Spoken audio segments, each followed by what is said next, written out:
हमारे साथ सनी जी है। सनी जी, क्या कुछ कहेंगे? बिहार में फिर से एक बार राजनीति हलचल मचना शुरू हो चुका है।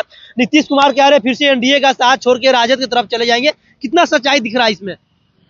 देखिए, ये कोरी कल्पना है। लालू जी शुरू से प्रोपेगेंडा मास्टर रहे हैं और वो जान रहे हैं कि इस बार उनके बेटे का ही चुनाव जीतना मुश्किल है। 2010 में जिस तरह राबड़ी देवी हारी थी और अभी तक राघोपुर का विकास नहीं हुआ है, तो तेजस्वी संकट में है।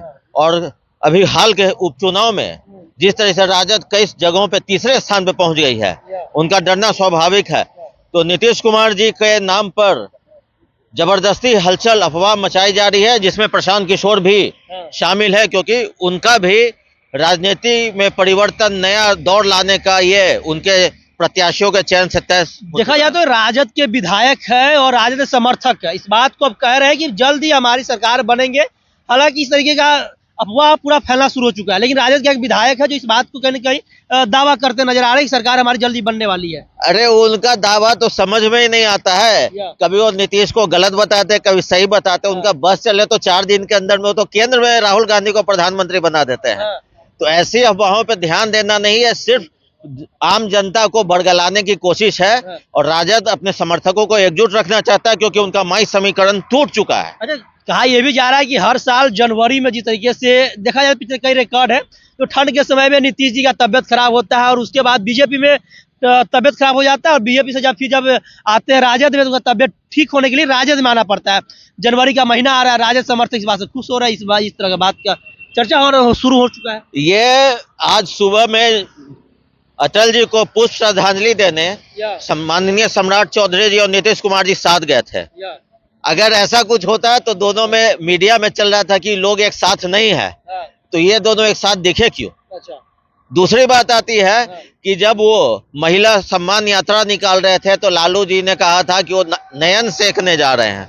तो अब वही नयन सेकने वाले बयान को नजरअंदाज करके क्या नीतीश कुमार जी राजद के साथ जाएंगे? जबकि एनडीए पूरी तरह से, जो कभी चिराग पासवान भी विरोध में था, जो उन्होंने भी खुद कह चुके हैं कि चुनाव में हम लोग नीतीश जी के नेतृत्व में ही जाएंगे। तो दिलीप जायसवाल जी का भी बयान आया है, बीजेपी अध्यक्ष बिहार के, जो उनका भी बयान आया कि 2025 का जो विधानसभा चुनाव है नीतीश जी के नेतृत्व में लड़ा जाएगा।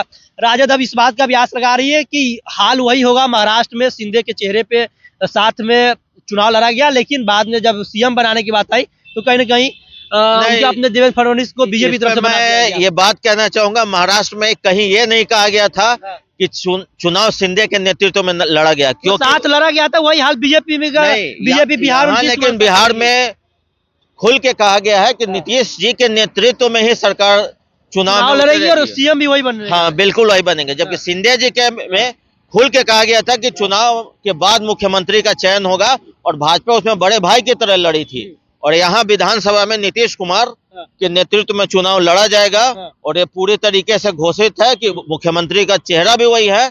और निर्विरोध रूप से आज बिहार में मुख्यमंत्री का सबसे बड़ा चेहरा नीतीश कुमार है, और वही सरकार फिर से बना रहे हैं। चलिए, तो हमारे साथ सनी जी थे और समाज सेवी थे। सबसे बड़ी बात है, समाज सेवी थे और राजनीति का बहुत बड़े अनुभव रखते हैं। पिछले बार भी कई तरह के आस लगाए थे कि ये सीट राजद हारने जा रही है, और ये सीट कहीं न कहीं इनकी बातों में सच्चाई नजर आई। हालांकि आपको क्या लग रहा है, 2025 विधानसभा के चुनाव से पहले नीतीश कुमार क्या फिर से अपनी पालना बदल के राजद के साथ आ जाएंगे, गठबंधन बना लेंगे और अपनी सरकार बनाएंगे?